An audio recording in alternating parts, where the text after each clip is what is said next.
Subscribe now and press the bell icon. Never miss an update. Bharat माता की, भारत माता की, भारत माता की। આ ચૂંટણી માત્ર એક સરકાર બનાવવા માટેની નથી। આ ચૂંટણી આગામી 25 વર્ષ જ્યારે દેશ આઝાદીના 100 વર્ષ ઉજવે ત્યારે આપણું ગુજરાત ક્યાં હોય, ગુજરાત સમૃદ્ધ હોય, ગુજરાત વિકસિત હોય અને વિશ્વના સમૃદ્ધ દેશોની તુલનામાં કોઈ પણ માપદંડમાં પાછળ ન હોય એવું ગુજરાત બનાવવા માટેની આ ચૂંટણી છે।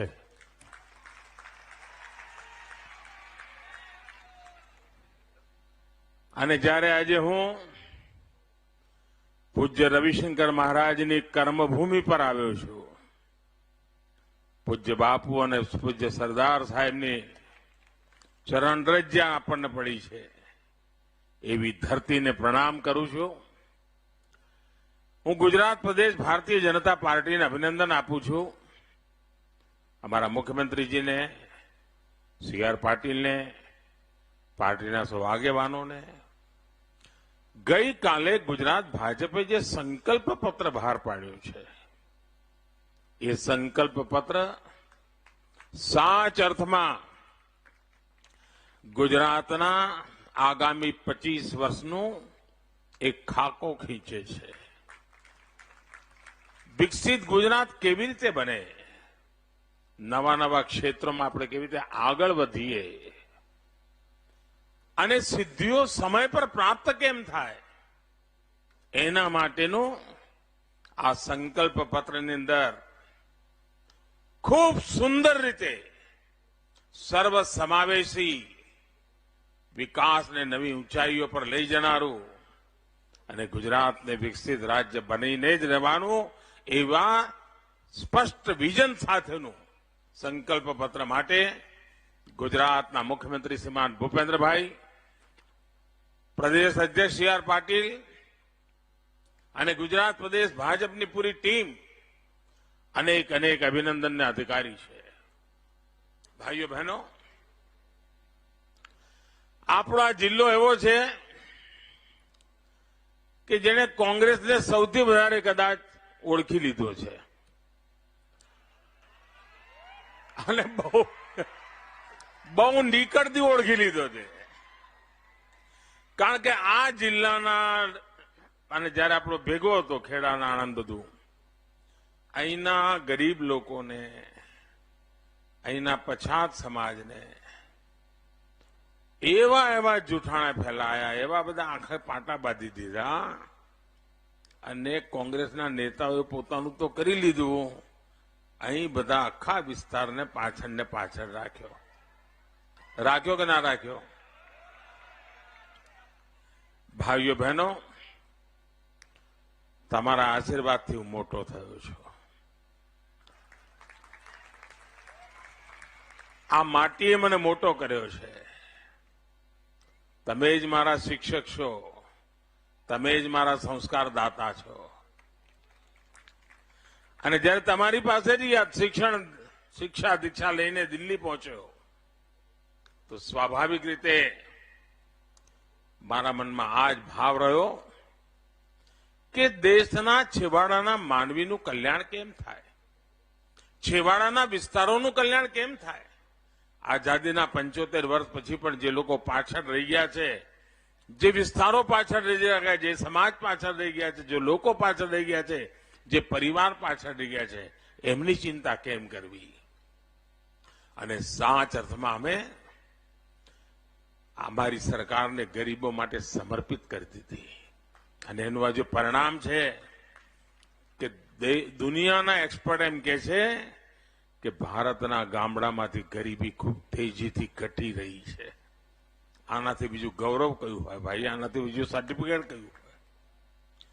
અને અમારા નવજવાનોના ઉજ્જવળ ભવિષ્ય માટે નવા નવા શિક્ષણ સંસ્થાઓ આ કોંગ્રેસ પાર્ટીએ ક્યારેય પછાત સમાજની ચિંતા ન કરી, ગરીબની ચિંતા ન કરી, યુવકોની ચિંતા ન કરી. અમે એમના માટે દિવસ રાત કામ કરી રહ્યા છે.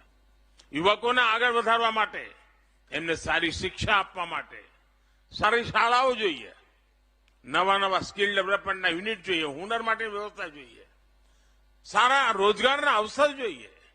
અને એના માટે ભારતીય જનતા પાર્ટીએ ઉત્તમ પ્રકારની શાળાઓ, ઉત્તમ પ્રકારના શિક્ષણ સંકુલો, આઈઆઈટી હોય, આઈઆઈએમ હોય, એમ્સ હોય, આની તરફ ધ્યાન કેન્દ્રિત કર્યું હતું. આપણે આગળ વધવા માંગીએ છીએ. ભાઈઓ બહેનો, આજે કોંગ્રેસ પાર્ટીના અધ્યક્ષ સોનિયાબેને એમને મોકલ્યા છે ગુજરાતમાં. કયા કામ માટે આવ્યા છે તો મને ખબર નથી, પણ એમણે જાહેર કર્યું છે કે મોદીની ઓકાત બતાવી દઈશું.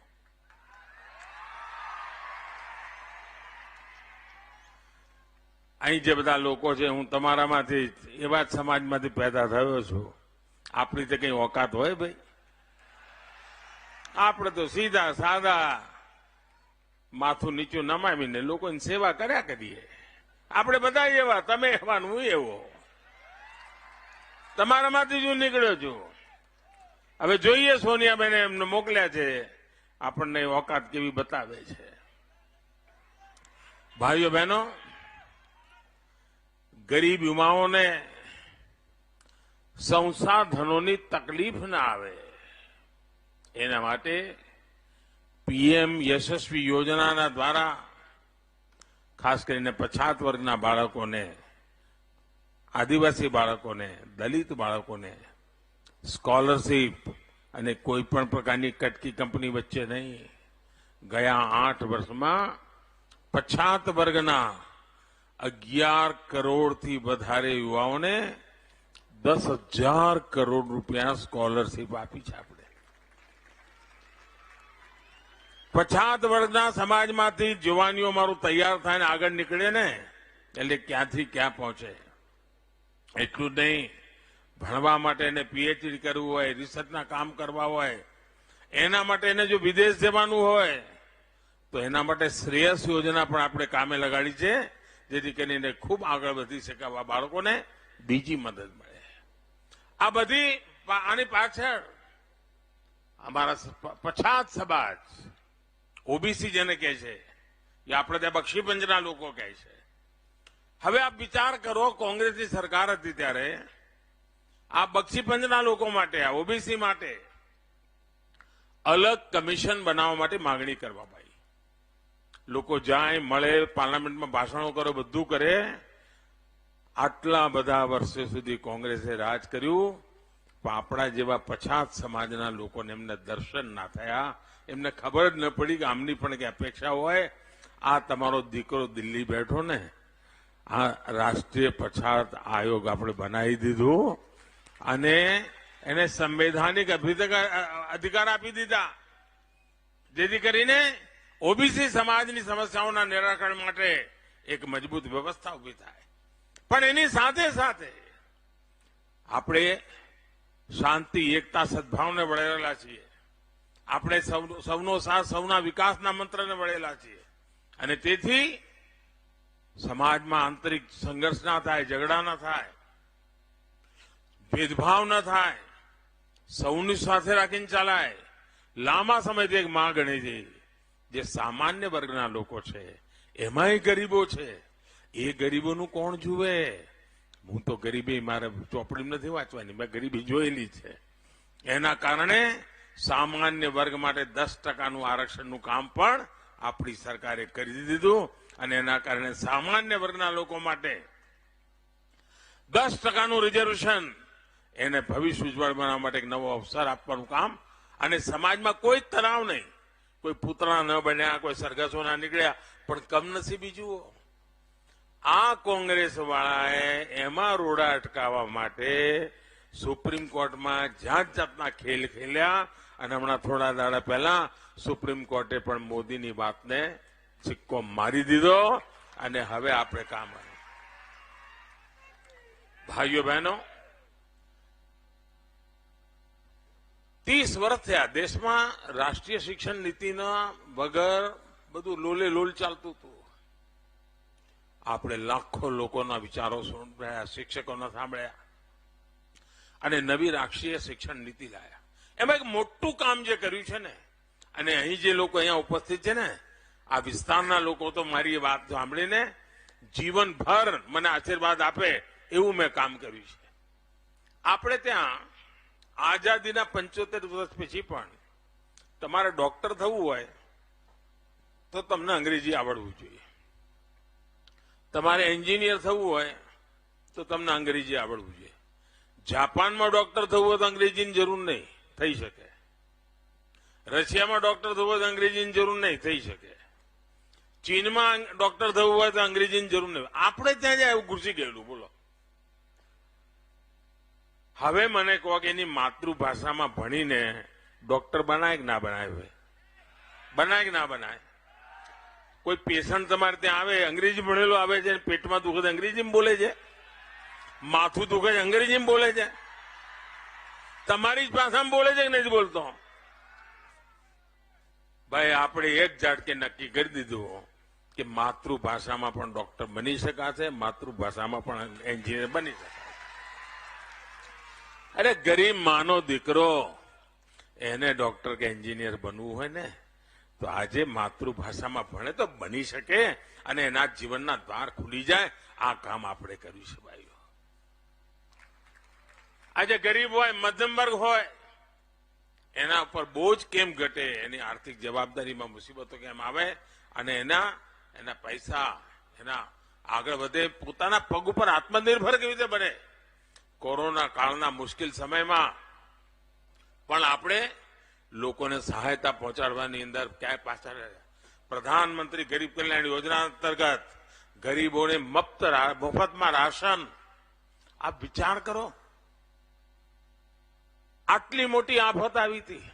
ઘરમાં કોઈ ગંભીર માંદગી પડી હોય ને તો 2-5 વર્ષ સુધી એ ઘર હલી જાય ને ઊભું જ ના થાય. ખબર છે કે નહીં? એવું થાય ને. આવડી મોટી દુનિયા પર આફત આવી, દુનિયા પર, હિન્દુસ્તાનમાં ઘરમાં એવડી મોટી બીમારી આવી, એટલી મોટી બીમારી આવી કે કોણ કોને બચાવે સંકટ. એ વખતે આપણે નક્કી કર્યું કે ગરીબના ઘરનો ચૂલો સળગતો રહેવો જોઈએ. ગરીબનું સંતાન ભૂખ્યા પેટે ને રાત્રે ઊંઘવાનો વારો ના આવે અને એટલા માટે 3 લાખ કરોડ રૂપિયા ખર્ચ્યા. 3 લાખ કરોડ. આ કોંગ્રેસ વાળાને 3 લાખ કરોડ લખતા ન આવડે.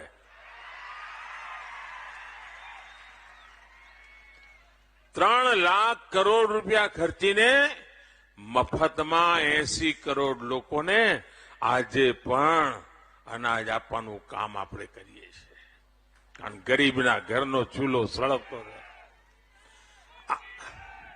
આપણે એલઈડી બલ્બની યોજના લાયા. નગરપાલિકાઓમાં એલઈડી બલ્બના કારણે બિલ ઘટ્યા. નગરપાલિકા પાસે હાથ છૂટો થયો, પૈસા બચ્યા. જે કુટુંબોએ એલઈડી બલ્બ લગાયા, હવે તો લગભગ આખા દેશમાં એલઈડી બલ્બ પહોંચી ગયો છે, ઘેર ઘેર પહોંચી ગયો છે. આના કારણે વીજળીનું આ બિલમાં બચત થાય છે. કોઈ જાહેરાતો આપ્યા વગર, ભાષણો કર્યા વિના ચૂપચાપ કામ કર્યું અને આ દેશના 20,000 કરોડ રૂપિયા, આ જે લોકો વીજળી વાપરતા હતા ને એમનું 20,000 કરોડ રૂપિયાનું બિલ બચી ગયું. એના ઘરમાં ગીઝામાં 20,000 કરોડ રૂપિયા રહ્યા. ભાઈઓ બહેનો, આ નાનું કામ નથી.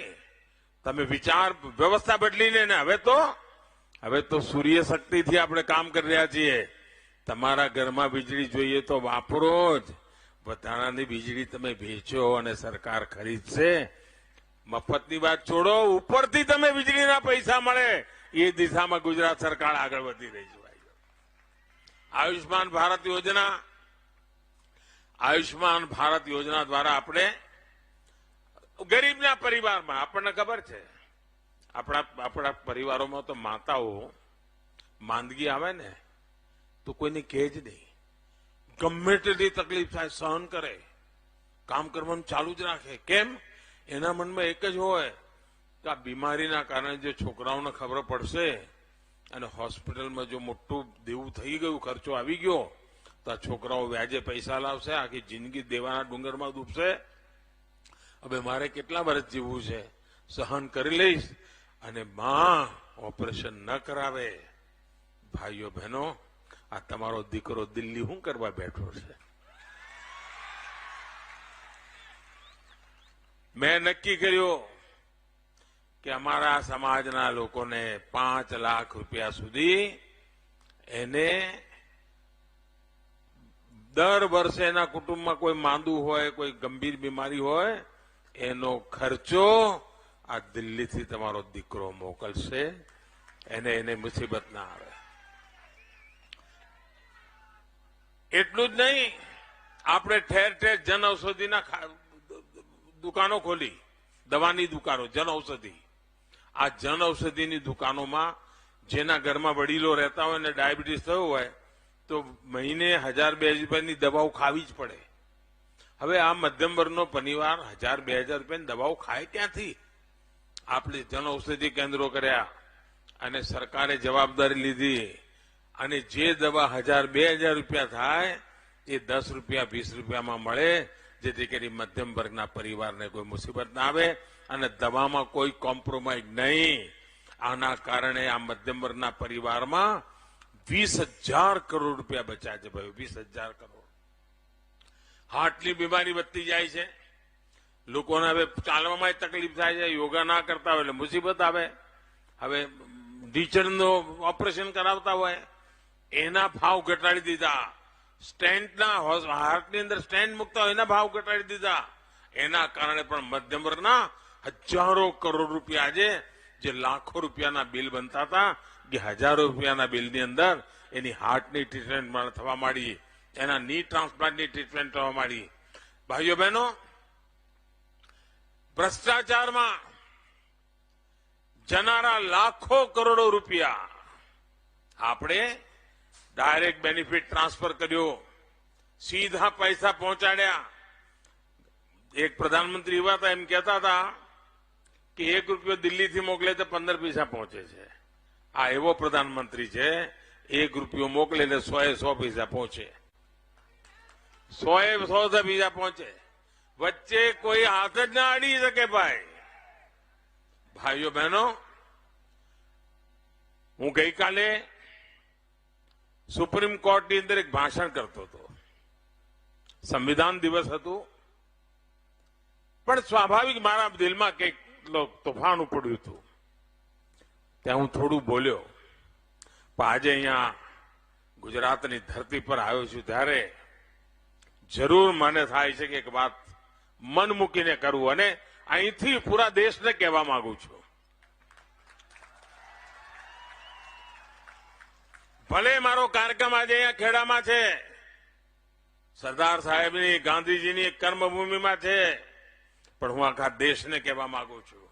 आज मैं आपसे बात कर रहा हूं तो मुझे 14 साल पहले देश पर हुए सबसे बड़े आतंकी हमले की तस्वीरें भी याद आ रही है. मुंबई पर पाकिस्तान से आए जिन आतंकवादियों ने हमला किया था वो इस समय भी चल रहा था. कल देश और दुनिया ने 26 नवंबर आतंकी हमले के शहीदों को श्रद्धांजलि दी है. साथियों, मुंबई में जो हुआ वो आतंकी पराकाष्ठा थी, लेकिन हमारा गुजरात भी लंबे समय तक आतंक के निशाने पर रहा है.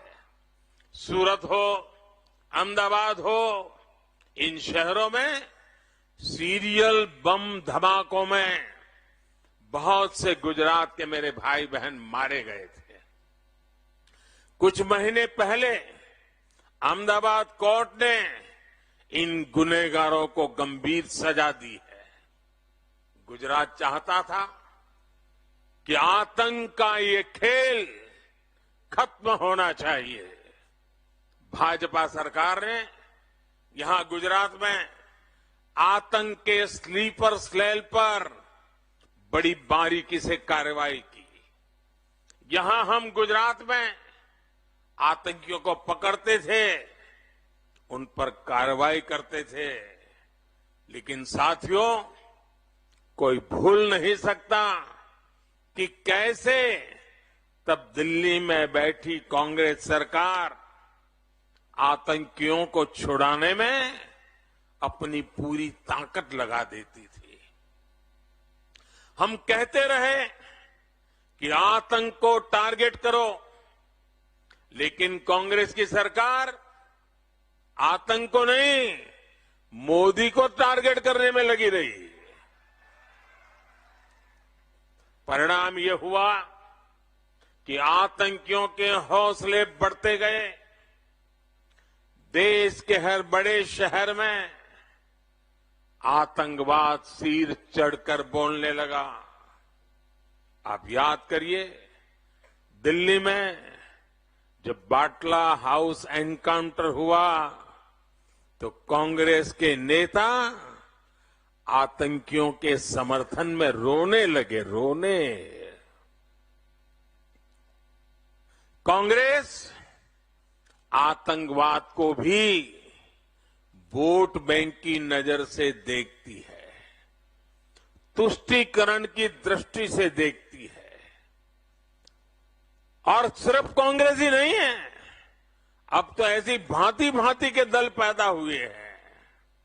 ये दल भी शॉर्टकट की राजनीति में यकीन करते हैं। उनको तो सत्ता की भूख भी जरा तेज है। वो वोट बैंक की राजनीति करने पर उतारू हैं, अपीजमेंट, तुष्टीकरण के पॉलिटिक्स में इंटरेस्टेड है।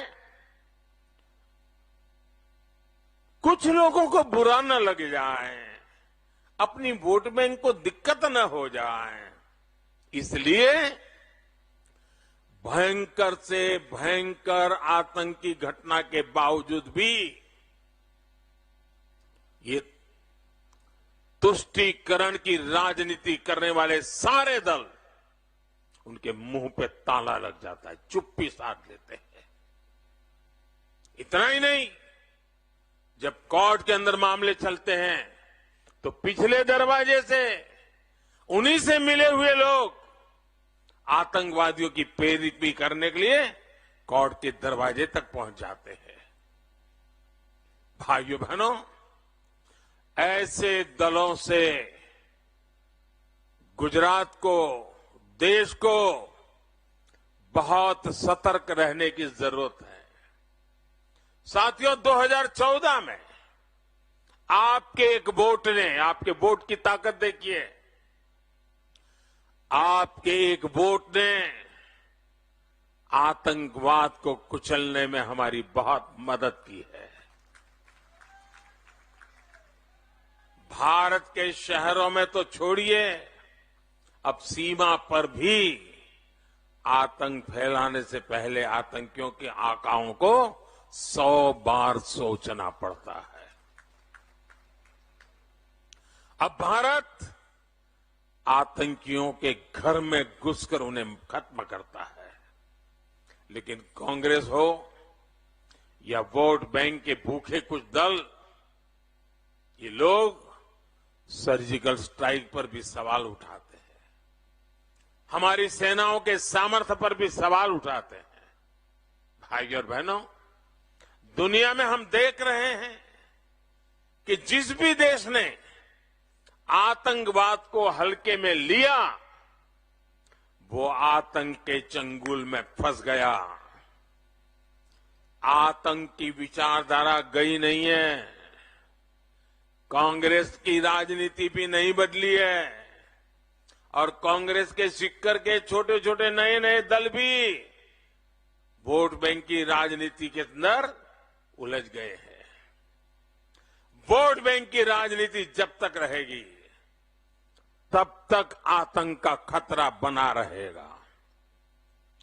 ये भाजपा की डबल इंजन सरकार है, जो आतंक पर लगाम लगाने के लिए लगातार काम कर रही है। हमें गुजरात को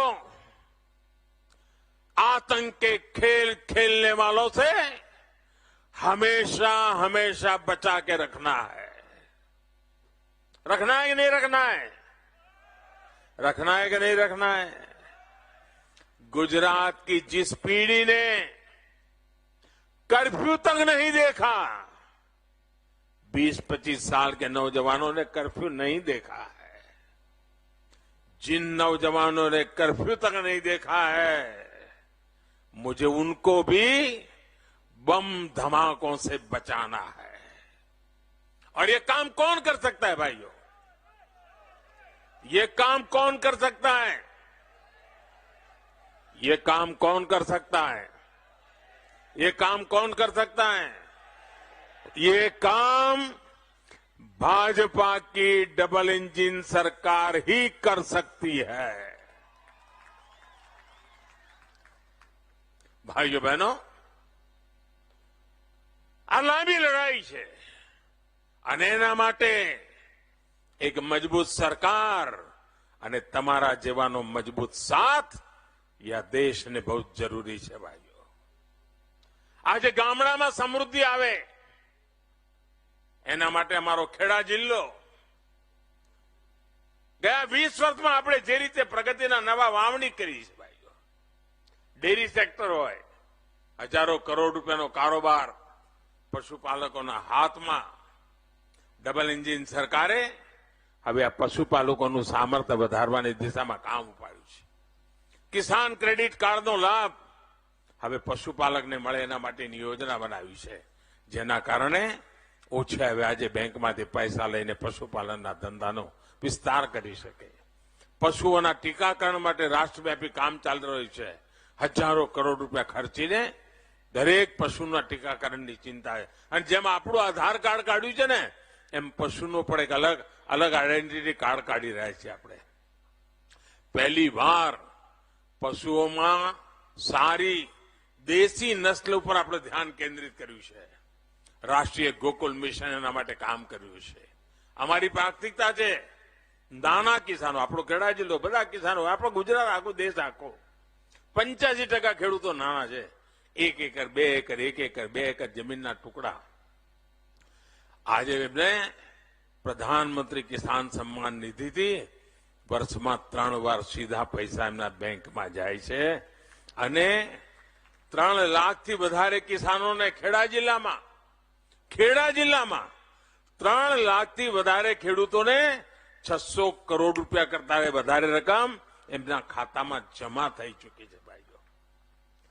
પહેલી વાર 60 વર્ષથી વધારે ઉંમરવાળા અમારા જે ખેત મજદૂરો છે એના માટે પેન્શનની વ્યવસ્થા અમારી સરકારે કરી છે। પહેલી વાર ભાજપ સરકારોના પ્રયાસથી આવનારા વર્ષે આંતરરાષ્ટ્રીય મિલેટ યર, એટલે આપણો જે જાડું અનાજ કહીએ ને, મોટું અનાજ, બાજરો ને જુવાર ને રાગી ને આ બધું, એના માટે આંતરરાષ્ટ્રીય વર્ષ 2023 મનાવવાનું છે। અને ભારત એનું સૌથી મોટું ઉત્પાદક છે। દુનિયાભરની અંદર આપણી મિલેટ, આ જાડા અનાજની, મોટા અનાજની ઓળખાણ થાય, એનો એ દુનિયામાં વેચે, એનો લાભ મારા નાના કિસાનોને થવાનો છે, જેમના ખેતરોમાં આ બધું પાકતું હોય છે। અને નાના ખેડૂતો આને વેચતા થાય છે। એટલું જ નહીં, આપણા ત્યાં આચાર્યજી, અમારા ગવર્નર સાહેબ, એ પ્રાકૃતિક ખેતી માટે બહુ મહેનત કરી રહ્યા છે અને પ્રાકૃતિક ખેતી તરફ ગુજરાતનો ખેડૂત વળ્યો છે। એના કારણે પણ એના ખર્ચની અંદર ઘટાડો થઈ રહ્યો છે। વિકસિત ભારત, વિકસિત ગુજરાત, વિકસિત ખેડા, આ સંકલ્પ લઈને ચાલી રહ્યા છીએ। અને આપણે ત્યાં તો દાંડી યાત્રાનો જે પૂજ્ય બાપુનો એ માર્ગ હતો, જ્યાંથી આઝાદીની અલગ જલાઈ હતી, એ આખા ગૌરવ પથને કરોડો રૂપિયા ખર્ચીને એનું આખું પુનર્નિર્માણ કરી રહ્યા છે। એના કારણે આ વિસ્તારને આ દાંડી હેરિટેજ સર્કિટ છે એનો લાભ, 400 કિલોમીટરનો એક નવો રોડ, જે દાંડી નેશનલ હાઈવે તૈયાર થઈ રહ્યો છે, અને એમાં 40 કિલોમીટર એકલા ખેડા જિલ્લામાં જ ભાઈઓ। આ વિચાર કરો કેટલો લાભ છે, અને એનો લાભ સીધો તમને મળવાનો છે। દિલ્હી મુંબઈ ઇન્ડસ્ટ્રીયલ કોરિડોર બની રહ્યો છે, આના કારણે આર્થિક વ્યવસ્થાનો મોટી લાભ થવાની દિશામાં જઈ રહ્યો છે। વેસ્ટર્ન ડેડિકેટેડ ફ્રેટ કોરિડોર, એ આપણા દરિયા કિનારે જતા સામાન માટે, વિદેશમાં જતા સામાન માટે મોટા હબ ગુજરાતમાં બનવાના છે. તેજ ગતિથી બંદરગાહ પર આપણા લોકો પહોંચે, જેથી કરીને આર્થિક ભારણ ઘટે, એની કામ થાય છે. ટ્રાન્સપોર્ટેશન, સ્ટોરેજ, કોલ્ડ ચેઇન, આ બધા સેન્ટરો નવા ઉભા થવાની શક્યતા. ભાઈઓ બહેનો, કોંગ્રેસ પાસે આવા બધા કામની તમે અપેક્ષા ન કરી શકો. 2007 થી લઈને 2014 સુધી કોંગ્રેસે ફ્રેટ કોરિડોર 1 કિલોમીટર કામ કર્યું હતું. 2007 થી 2014 1 કિલોમીટર. હું 10 કિલોમીટર કરું ને તો વધારે કહેવાય કે ના કહેવાય ભાઈ? એમણે 7 વર્ષમાં 1 કિલોમીટર કર્યું હતું, હું 10 કરું તો 10 ગણું કહેવાય કે ના કહેવાય? જરા કહો તો ખબર પડે મને. કહેવાય કે ના કહેવાય? આપણે 8 વર્ષમાં 1600 કિલોમીટર કામ કર્યું. ક્યાં 1 કિલોમીટર ને ક્યાં 1600? એમાં તો 180 કિલોમીટર તો આપણા ગુજરાતમાં જ કર્યું જ પેલા. ડબલ એન્જિનની સરકાર હોય ને એટલે કેટલા તેજીથી કામ કરતી હોય છે એનું આ ઉદાહરણ છે. ભાઈઓ બહેનો, આપણે એક નવો રેકોર્ડ બનાવવો છે અને આ નવા રેકોર્ડ બનાવવા માટે ગામડે ગામડે કલમ ખેલાવવું નહીં, પોલિંગ બુથમાં કમરકાળ ખેલાવવાનો છે. ભાઈઓ બહેનો, એક વાત મારે જરૂર કરવી છે, કારણ કે ખેડા જિલ્લો એટલે મારો મા કાળીનું પૂજા કરનારું ઘર, મા કાળીના ભક્તોની ભૂમિ. આ આપણું પાવાગઢ, આપણું તીર્થક્ષેત્ર, અમારા ખેડા જિલ્લાના, અમારા પછાત સમાજ માટે તો તીર્થક્ષેત્ર. 500 વર્ષ પહેલા આ તતાઈઓએ એ મંદિર ધ્વસ્ત કરી દીધું.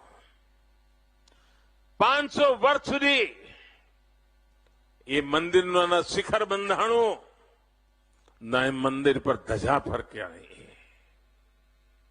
અને મેં પહેલા જયારે વડોદરામાં કામ કરતો ને પાવાગઢ જતો, મનમાં એક કસક રહેતી કે આ અપમાન ક્યારે દૂર થશે. પછી તમે મને મુખ્યમંત્રી બનાવ્યો. મુખ્યમંત્રી બનાવ્યો એટલે મેં પછી બધું શાંતિથી એક ગૂંચ ઉકેલવાનું ચાલુ કર્યું. કારણ કે એટલો 500 વર્ષનો ગૂંચવાડો હતો, 500 વર્ષનો એક કર્યા. પછી તમે મને દિલ્હી મોકલી દીધો એટલે મારા પાછળ વળી પાછું કામ ચાલ્યા કર્યું. એમ કરતા કરતા મારે ગૌરવ સાથે કહેવું છે કે મા કાળીનું એ ધામ આજે શિખરબંધ બની ગયું અને એના ઉપર વાવટો, સનાતન પરંપરાનો વાવટો ફરકી રહ્યો છે. ભાઈઓ, 500 વર્ષ પછી અપમાન થવાનું કામ કર્યું છે. ભાઈઓ, એ આપના આશીર્વાદના કારણે થયું છે. અને આજે તો ત્યાં રોજના 60 થી 70 હજાર યાત્રીઓ જાય છે અને રવિવારે તો 1.5 થી 2 લાખ જાય છે. આ મારો આખો ખેડા જિલ્લો ત્યાં ઉતરી પડે છે. અહીંના અમારા સમાજના બધા લોકો ત્યાં પહોંચી જાય છે. ભાઈઓ બહેનો, સમાજનું ગૌરવ, સમાજની શક્તિ, સમાજનું સામર્થ્ય, એના માટે આપણે વળી રહેલા છે. ત્યારે આપે માત્ર ભાજપ ચૂંટણી જીતી જવાનો જે બધા સર્વેવાળા કે સટ્ટાવાળા કે એ તો બધું ઠીક છે, કે સારી વાત છે, પણ આપણે તો પોલિંગ બુથ જીતવું જ ભાઈ. પોલિંગ બુથ જીતવું છે કે નથી જીતવું? પોલિંગ બુથ જીતવું છે કે નથી જીતવું?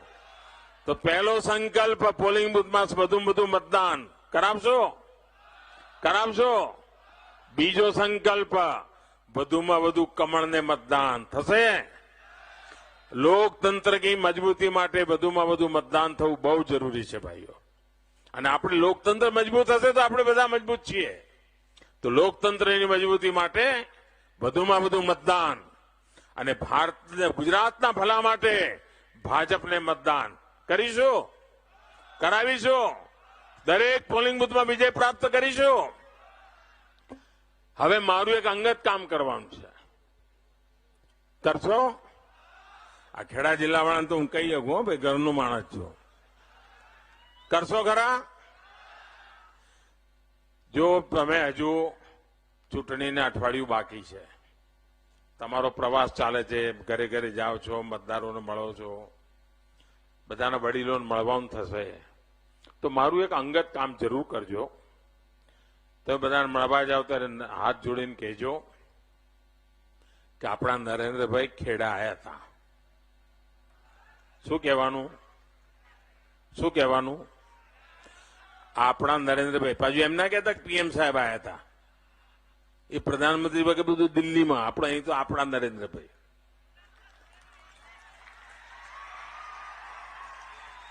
આપણે કહેવાનું આટલું મારું કામ તમારે કરવું જ પડ્યો, બાકી બધું કરો ના કરો, આટલું કરજો. કરશો ને?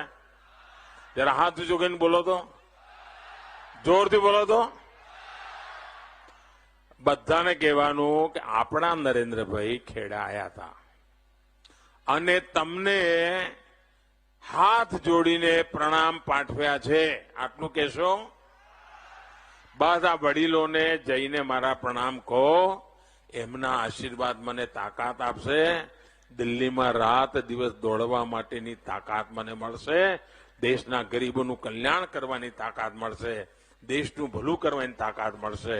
અને એટલા માટે વડીલોને જઈને કહેજો કે આપણા નરેન્દ્રભાઈ ખેડા આવ્યા હતા અને તમને ખાસ પ્રણામ પાઠવ્યા છે. બોલો ભારત માતા કી, ભારત માતા કી.